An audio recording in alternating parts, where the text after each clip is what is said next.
అందరికీ నమస్కారం. ఈరోజు మీ అందరికీ నేను వినిపించబోయే కథ అమ్మాయిలు జాగ్రత్త. రచయిత బొమ్మిడి అచ్చారావు గారు. ఇక కథలోకి వెళితే, ఇక మీదట మనం ఇంత ఫ్రీగా కలుసుకోవటం కుదరదు. పార్కులోని పిచ్చి మొక్కల్ని పీకుతూ అన్నది కోమల. ఎందుకని? What is the problem? అడిగాడు సూర్య. మా హాస్టల్ వార్డెన్గా మా ఎలక్ట్రానిక్స్ మేడం నియమించబడ్డారు. ఆవిడ మహా స్ట్రిక్టు. మగదోమని హాస్టల్లోకి ప్రవేశించటాన్ని సహించదామే. అలాగే మేము బయటికి రావాలంటే అస్సలు పర్మిషన్ ఇవ్వదు. ఇక మనం ఒకరినొకరు చూసుకోవటం కూడా కుదరకపోవచ్చు చెప్పింది కోమల. ఎలక్ట్రానిక్స్ మేడంకి పెళ్లి కాలేదా? కరెక్ట్గా చెప్పారు. ఆమె కావాలనే పెళ్లి చేసుకోలేదు. ఆమెకు మగాళ్ళంటే ద్వేషం. అంటే ఎవడి చేతిలోనో దారుణంగా మోసపోయిందన్నమాట. అందుకే పెళ్ళికి ఫర్ ఎవర్ గుడ్ బై చెప్పేసిందన్నమాట. ఇలాంటి వాళ్ళు శాడిస్టులుగా మారి అందరినీ కాల్చుకు తింటారు. హాస్టల్ టైమింగ్స్లో బయటకు రానియకపోతే పోనీ, కాలేజీ టైంలో మనం కలుసుకోవచ్చు. కాలేజీ అయ్యే సమయానికి హాస్టల్కి చేరిపోవచ్చు. మనకి మాత్రం దారులు లేవా? నవ్వాడు సూర్య. కోమల కూడా నవ్వింది. ఆమె చేతిని తన చేతిలోకి తీసుకొని, ఇంకా ఎన్నాళ్ళిలా మనం దూరంగా ఉండటం? నిన్నిలా చూస్తూ నన్ను నేను నిగ్రహించుకోలేకుండా ఉన్నాను. కాస్త కనికరించకూడదా? అన్నాడు జాలిగా. కోమల వచ్చే నవ్వును మునిపంట దాచుకొని, ఏం కనికరించాలట అన్నది. అదిగో నీకంతా తెలుసునని నీ నవ్వే చెబుతోంది. మనం ఒకళ్ళనొకళ్ళు బాగా అర్థం చేసుకున్నాం. ఒకరంటే మరొకరు ప్రేమాభిమానాలు పెంచుకున్నాం. ఒకరి కోసం మరొకరు బతుకుతున్నాం. అలాంటప్పుడు ఒకరి కోరికలు మరొకరు తీర్చుకోవాలా వద్దా? ఏమిటో ఆ కోరికలు? ఏముంది? చిన్న చిన్న ముద్దులు, ఒకరి ఒడిలో ఒకరు పడుకొని ఒకరినొకరు కౌగిలించుకొని అందులోని థ్రిల్ అనుభవించటం. ఆ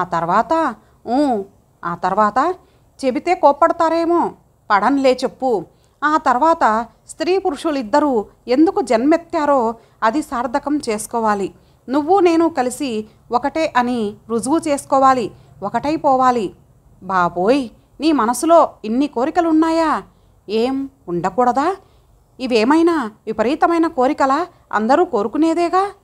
పోనీ ఇంతగా అడుగుతున్నావు కాబట్టి బుగ్గ మీద చిన్న ముద్దు పెట్టుకోవటానికి ఒప్పుకుంటున్నాను. చిన్న ముద్ద? అది బుగ్గ మీద? అవును. ఇలా దగ్గరగా రా. అంత దూరంగా ఉంటే ముద్దు ఎలా పెట్టుకునేది? మరికొంచెం దగ్గరగా. ఆమె భుజాలు రెండూ పట్టుకొని దగ్గరకు లాక్కొని ఆమె ఎర్రటి లేలేత పెదాల మీద గాఢంగా ముద్దు పెట్టుకున్నాడు సూర్య. కోమలకు ఊపిరాడలేదు. అతను ఆమెను వదిలిపెట్టకుండా అలా సుదీర్ఘంగా ముద్దు పెట్టుకుంటూ ఆమెను పొదివి పట్టుకొని గాఢంగా గుండెలకు హత్తుకున్నాడు. ఆమె మెత్తటి ఎదపొంగులు అతని గుండెల మీద ఒత్తుకున్నాయి. ఇద్దరిలోనూ పులకింతలు. ఇంకా ఏదో కావాలనే ఆరాటం. అయితే కోమల వెంటనే అతన్ని విడిపించుకొని దూరంగా జరగాలనుకుంది. కానీ జరగలేకపోయింది. సూర్య ఆమె బలహీనతను చక్కగా ఉపయోగించుకున్నాడు. ఆమెను బలంగా సందిట బంధించి ఆమె శరీరంలోని సున్నితమైన భాగాల మీద మృదువుగా ముద్దులు పెట్టాడు. ఆమె శరీరమంతా జలధరించింది. తనకు తెలియకుండానే అతని వీపు మీదకు చేతులు పోనిచ్చి బలంగా అదుముకుంది. అతని చేతులు ఎక్కడెక్కడో తడుముతూ ఆమె భుజాల మీది నుండి నడుము మీదికి, అక్కడి నుంచి మరికాస్త దిగువకు జరిగాయి. ఆమె మైనం ముద్దలా మారిపోతోంది. అతన్ని మరింతగా హత్తుకుంది. అతని చేతులు ఆమె పొత్తి కడుపు మీద పడ్డాయి. అంతే. కోమలలోని ఆడపిల్ల అలర్ట్ అయింది. వెంటనే మత్తు వదిలిపోయింది. జరుగుతున్నది జరగబోయేది తెలిసొచ్చింది. వెంటనే అతని నుంచి విడిపించుకొని, చాలా టైం అయింది, క్లాసులు అయిపోయి ఉంటాయి, నేను వెంటనే హాస్టల్కి వెళ్ళాలి అంటూ లేచింది కోమల. ఇదిగో ఈ గిఫ్టు నీకోసం. సూర్య అందంగా ప్యాక్ చేసిన ఆర్టికల్ని ఆమెకు అందించాడు. ఏమిటిది? అడిగింది. హాస్టల్కి వెళ్ళాక విప్పి చూడు అని చెప్పాడు. నన్ను హాస్టల్ దగ్గర డ్రాప్ చేయి అడిగింది కోమల. తన రూమ్ చేరుకునేటప్పటికి రూమ్మేట్ కళ్యాణి ఆమె కోసం ఎదురు చూస్తోంది. టీకి వెళ్దాం, గమ్మున ఫ్రెషప్ అయ్యిరా అన్నది కళ్యాణి కోమల వంక పరీక్షగా చూస్తూ. క్షణంలో వస్తాను అంటూ బాత్రూంలో దూరి స్నానం చేస్తుంటే ఇందాకటి మధుర క్షణాలు గుర్తొచ్చాయి ఆమెకు. అతని ముద్దుల్లో ఎంత వేడి, తన ఒళ్ళంతా జల్లుమనగా తనువులోని అణువణువు ఏదో కావాలనే కోరికతో ఇంకా ఇంకా అతనిలో లీనమైపోవాలి అనిపించింది. తను మరి కాసేపు అలాగే కళ్ళు మూసుకొని ఉంటే జరగకూడనిది జరిగిపోయేది. పెళ్ళి కాకుండా తన కన్యత్వం మంటగలిసిపోయి ఉండేది. అమ్మో, ఆ ఆలోచన రాగానే భయంతో వణికిపోయింది. ఏమైనా సరే అతనితో పెళ్లి విషయం తేల్చుకోవాలి. ఇంకా ఎంతసేపు, రావే గమ్మున, బయట నుంచి అరిచింది కళ్యాణి. కోమల స్నానం ముగించి దుస్తులు మార్చుకున్నాక, ఏమిటి ఈ ప్యాక్, ఏమైనా షాపింగ్ చేశావా అని అడిగింది కళ్యాణి. గతుక్కుమన్నది కోమల. గదిలో ఉన్నది తామిద్దరే. కళ్యాణికి సూర్య గురించి తెలుసు. సూర్య ప్రజెంట్ చేశాడు కదూ. మౌనంగా తలూపింది కోమల. నువ్వు క్లాసులు ఎగ్గొట్టి అతనితో తిరగటం ఏమీ బాగోలేదే. అసలు పెద్దవాళ్లకు తెలియకుండా పరాయి మగాళ్లతో బయట తిరగటం చాలా డేంజర్. మగాళ్ళు అవకాశవాదులు. మనకి తెలియకుండానే వాళ్ళ మాయమాటల్లో పడి మన సర్వస్వం అర్పించుకుంటాము. ఆ తర్వాత చేతులు కాలతాయి. సూర్య అలాంటివాడు కాడు. నన్ను పెళ్లి చేసుకుంటానన్నాడు. మా పెద్దవాళ్లతో మాట్లాడతానన్నాడు. అయితే ఆలస్యం దేనికి, మాట్లాడమను. ఆ తర్వాత ఇక అడ్డేముంది. అయినా నీకో మాట చెబుతాను, వింటావా? మనం హాస్టల్లో ఉండి చదువుకుంటున్నాం. ఇంకా 2 ఏళ్ళైతే కానీ మనకి బీటెక్ పూర్తి కాదు. ఇంతలోనే ప్రేమ దోమ అంటూ చదువు నుంచి డైవర్ట్ అయ్యావు. మనం డిగ్రీ తెచ్చుకున్నాక ఆలోచించాల్సిన పెళ్లి గురించి ఇప్పుడెందుకు తొందర? తొందర ఏం లేదు. డిగ్రీ పూర్తయ్యాకే పెళ్ళి. అయితే పూర్తయ్యే లోపల శోభనం జరిగిపోతుంది. అదేమిటి అలా అంటావు? నా మీద నమ్మకం లేదా? చాచా, నువ్వంటే నమ్మకమే, కానీ మగాళ్ళ మీదే నమ్మకం లేదు. నీ వయసు మీద నాకు నమ్మకం లేదు. అది మన మాట వినదు. మగాడి వేడికి వెన్నలా కరిగిపోతుంది. అయితే సూర్యతో మాట్లాడటం మానేయమంటావా? అది నా వల్ల కాదే. అతన్ని చూడకుండా, అతనితో మాట్లాడకుండా ఒక్కరోజు కూడా బతకలేను. అయితే అతని కోసం ఏమైనా చేయగలిగే స్థాయికి ఎదిగావన్నమాట. ఇలాంటప్పుడే మనసు గతి తప్పుతుంది. దాన్ని మగాడు తనకి అనువుగా మలచుకుంటాడు. పెళ్లి కమిట్మెంట్ లేకుండానే ప్రేమ కమిట్ అయిపోతుంది. తర్వాత మనం అవుట్ ఆఫ్ కంట్రోల్. ఇక చెప్పేదేముంది? నువ్వు మరీ భయపెట్టేస్తున్నావే. ఓకే, ఒక్క ప్రశ్న అడుగుతాను. అతనేం చేస్తుంటాడు? అతని బ్యాక్గ్రౌండ్ ఏమిటి? సూర్య పెద్ద బిజినెస్ మ్యాగ్నెట్. వాళ్ళ ఫాదర్కి చాలా కంపెనీల్లో షేర్లు ఉన్నాయి. సొంతంగా ఓ సినిమా హాలు, పెద్ద పౌల్ట్రీ బిజినెస్ ఉన్నాయి. ఇవన్నీ నువ్వు చూసావా? సూర్య చెప్పాడు. అతని దగ్గర వీటి తాలూకు విజిటింగ్ కార్డులు చూశాను. ఎప్పుడూ బిజీగా ఉంటాడు. 2-3 సార్లు దూరం నుంచి వాళ్ళ సినిమా హాలు, పౌల్ట్రీ ఫారం చూపించాడు కూడా. అసలు మీ ఇద్దరికీ పరిచయం ఎలా అయ్యింది? అబ్బా, చెప్పాను కదే, షాపింగ్కు వెళ్ళినప్పుడు పరిచయం అయ్యాడని. ఆ రోజు నేను పర్సు తెచ్చుకోవటం మర్చిపోయా.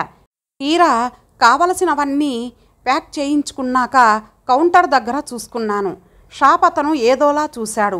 అప్పుడే అతను నన్ను అవమానం నుంచి రక్షించి బిల్ తను పే చేసి ప్యాకెట్ చేతిలో పెట్టాడు. ఆ రోజు నువ్వు జ్వరంతో రూమ్లోనే ఆగిపోయావు కదా? అవును, ఇదివరకోసారి చెప్పావు. నేనిప్పుడు ఆ ప్రశ్న ఎందుకు అడిగానో తెలుసా? ముక్కు మొహం తెలియని ఓ వ్యక్తి నీ సామాన్లకి బిల్ కడుతుంటే నువ్వు ఎలా అంగీకరించావు అన్నదే ప్రశ్న. షాపు వాడు ఏమనుకుంటే మనకేం? పర్సు మర్చిపోయాను, తర్వాత వస్తాను అని చెప్పి వచ్చేస్తే ఈ పరిచయం ప్రేమగా మారేది కాదు కదా. నీకు చదువు మీద కాన్సంట్రేషన్ పోయేది కాదు కదా. అబ్బా, జరిగిపోయిన దానికి ఇంత ఉపోద్ఘాతమా? నీకు చిరాగ్గానే ఉంటుందని నాకు తెలుసు. సరే, జరగబోయేది చెబుతాను. ఈసారి సూర్య నిన్ను కలిసినప్పుడు ఖచ్చితంగా పెళ్లి గురించి తేల్చుకో. మీ పేరెంట్స్ని కలవమని చెప్పు. వాళ్ళ పేరెంట్స్ని చూపించమను. నిన్ను వాళ్లకు పరిచయం చెయ్యమను. అతను రెండింట్లో దేనికి అంగీకరించకపోతే నీ సోకాల్డ్ ప్రేమకు గుడ్ బై చెప్పేయి. ఓ పెద్ద ప్రమాదం నుంచి తప్పించుకోగలిగినందుకు సంతోషించు. పద, టీ తాగి వద్దాం. కళ్యాణి కోమల జబ్బ పట్టుకొని డైనింగ్ హాల్కి లాక్కుపోయింది. మర్నాడు సరిగ్గా 11 గంటలకు సూర్య వచ్చేసరికి క్లాసులు ఎగ్గొట్టి అతని కోసం కాలేజీ గేటు దగ్గర ఎదురు చూస్తోంది కోమలి. వస్తూనే ఆమెను నోరారా పిలుస్తూ ప్రేమగా పలకరించాడు సూర్య. కోమలి వెంటనే బైక్ వెనక ఎక్కి కూర్చుంది. ముందు ఏదైనా రెస్టారెంట్కి వెళ్దాం అన్నాడు సూర్య. ఆమె ఏ సంగతి చెప్పకముందే స్టార్ హోటల్ ముందు బైక్ పార్కు చేసి ఆమెను లోపలకు తీసుకువెళ్ళాడు. ఇద్దరూ టిఫిన్ ఆర్డర్ చేసి తింటూ ఉండగా అడిగింది కోమలి, ఓసారి మీ పేరెంట్స్కి నన్ను పరిచయం చెయ్యవా అని. సూర్య అదిరిపడి చూశాడు ఆమె వంక. మా పేరెంట్స్కా? ఇంత సడన్గానా అన్నాడు ఆశ్చర్యంగా. ఏం, ఎప్పటికైనా తెలియాలి కదా, సూటిగా అతని కళ్ళల్లోకి చూస్తూ అన్నది కోమలి. అవుననుకో, అయినా ముందుగా వాళ్ళను మెంటల్గా ప్రిపేర్ చేయకుండా ఒకేసారి మనం వాళ్ళ ముందు పడితే బెడిచి కొడుతుంది. కొంత టైం తీసుకోవాలి. అయినా మనం పెళ్లి చేసుకునే ముందు కదా పెద్దవాళ్లకు చెప్పాల్సింది అన్నాడు సూర్య. అంటే మనం పెళ్లి చేసుకోవటం లేదా ఇప్పుడు? సూటిగా అడిగింది కోమల. మరి నువ్వు బీటెక్ పూర్తి చేయకుండా పెళ్లి చేసేసుకుంటామా? ఇంకా 2 ఏళ్ళు పూర్తి కావాలిగా. అంతదాకా ఇలా కలుసుకుంటూ ఒకరినొకరు బాగా అర్థం చేసుకుందాం చెప్పాడు సూర్య. పోనీ మా పేరెంట్స్ని కలిసి మాట్లాడతానన్నావు కదా, మా వాళ్లకు తెలియకుండా మనం ఇలా కలుసుకోవటం నాకెందుకో మా వాళ్లను మోసం చేస్తున్నాను అనిపిస్తోంది చెప్పింది కోమల. అసహనంగా కదిలాడు సూర్య. అయితే ఆ తర్వాత 10 నిమిషాల్లో తను పీకల్లోతు కష్టాల్లో కూరుకుపోతానని ఏమాత్రం ఊహించినా కోమలని ఆ స్టార్ హోటల్కి తీసుకొచ్చి ఉండేవాడు కాదు సూర్య. చూడండి డాడీ, ఈయన నిర్వాకం. నేను ఈ మధ్య చాలా రోజులుగా ఈయన వ్యవహారం గమనిస్తున్నాను. ఒక బిడ్డకు జన్మనివ్వగానే నేను ముసలిదాన్నైపోయానా? పడుచుపిల్ల వెంట పడటానికి ఇప్పటికైనా అర్థమైందా నీకు? నేను ఇన్నాళ్ళుగా చెబుతున్నది నిజమేనని. అకస్మాత్తుగా తమ మీద దాడి చేసిన ఆ యువతి వంక, ఆమె చంకనున్న బిడ్డ వంక, ఆమె పక్కన నిల్చొని ఉన్న ముసలాయన వంక తెల్లబోయి చూసింది కోమల. సూర్య పై ప్రాణాలు పైనే పోయాయి. ఏమయ్యా సురేంద్ర, ఏమిటి ఆకతాయి వేషాలు? నువ్వింత తిరుగుబోతువని నేను కలలో కూడా ఊహించలేదు. అమ్మాయి, నేను కాఫీ తాగుదామని ఈ హోటల్కి రావటం వల్ల నీ రాసక్రీడలు మా కంటబడ్డాయి. లేకుంటే ఎన్నటికీ నీ అసలు స్వరూపం తెలియకపోయేదేమో. ఎవరి అమ్మాయి? దీనికి నీకు ఏంటి సంబంధం? ఉరిమి చూస్తూ అన్నాడు ముసలాయన. తల కొట్టేసినంత పని అయ్యింది కోమలకు. కొంత అర్థమై కొంత కాక స్థానువులా నిల్చుండిపోయింది. ముఖ్యంగా సూర్యగా తనకు పరిచయమైన అతని పేరు సురేంద్ర అని, తనకు అబద్ధం చెప్పాడని, తనని నిలువునా దోపిడీ చేసి ఘోరంగా మోసం చెయ్యబోయాడని అర్థమై నిలువెల్లా భయంతో వణికిపోయింది కోమల. సూర్య అనబడే ఈ సురేంద్రకు పెళ్ళైపోయిందన్నమాట. ఒక కొడుకు కూడా ఉన్నాడు. పక్కనున్న ముసలాయన అతని మామగారు. తను ఎంత ప్రమాదంలో చిక్కుకున్నదో అర్థమై తనని అతని భార్య మావ ఎంత అసహ్యంగా భావిస్తున్నారో వారి మాటలు చూపులు చెప్పగా వారికి చేతులు జోడించింది కోమల.